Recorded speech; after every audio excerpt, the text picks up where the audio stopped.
नमस्ते सबैजनालाई। आज म एउटा भिडियो बनाउन गइरहेको छु। यो चाहिँ तपाईको पासपोर्ट कसरी ट्र्याक गर्ने भन्ने कुरामा छ। यदि तपाईले कुनै पनि पासपोर्ट एप्लाई गर्नुभएको छ भने नेपालको लागि स्पेशली हामीले पासपोर्टको एप्लिकेसन अथवा पासपोर्ट के भइरहेको छ, प्रोसेसिङ भएको छ कि छैन भनेर एउटा सिम्पल भिडियो बनाउन लागेको छु। हेरेर साथ दिनु होला, एकदमै सजिलो छ।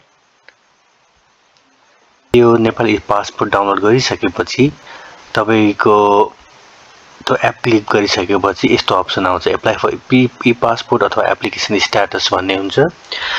एप्लिकेसन स्ट्याटसमा जानु पर्यो। एप्लिकेसन स्ट्याटसमा गइसकेपछि यहाँ एउटा बारकोड अथवा रेफरेन्स नम्बर माग्छ। जब तपाईले कुनै पनि पासपोर्ट एप्लाई गर्नुहुन्छ नेपाल एम्बेसीको वेबसाइटबाट, त्यहाँ तपाई त्यो फर्ममा राइट साइडमा अथवा बटममा रेफरेन्स नम्बर कोडहरु हुन्छ त्यहाँ, अथवा ट्र्याकिङ नम्बर पनि हुन्छ। त्यो ट्र्याकिङ नम्बर अथवा रेफरेन्स नम्बरलाई यहाँ राख्नुस् र सेभ गर्नुस्।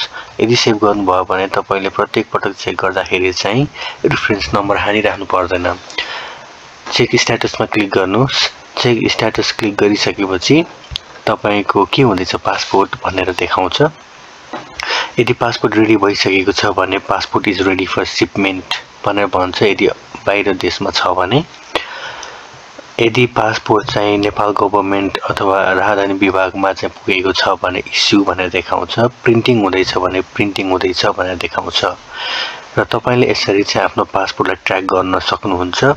यदि तपाईको पासपोर्ट रेडी भइसक्यो र डेलिभर भइसक्यो भने तपाईलाई इमेल आउँछ पासपोर्ट रेडी भइसक्यो भनेर, र तपाईले त्यो इमेल अनुसार इमेल पठाउनु पर्ने हुन्छ, अथवा तपाई एम्बेसीमा गएर पनि लिन सक्नुहुन्छ passport. Thank you very much. यो एउटा सानो भिडियो बनाएको थिएँ र अरु पनि भिडियोहरु बनाउने छु। कमेन्ट गर्नु होला। Thank you.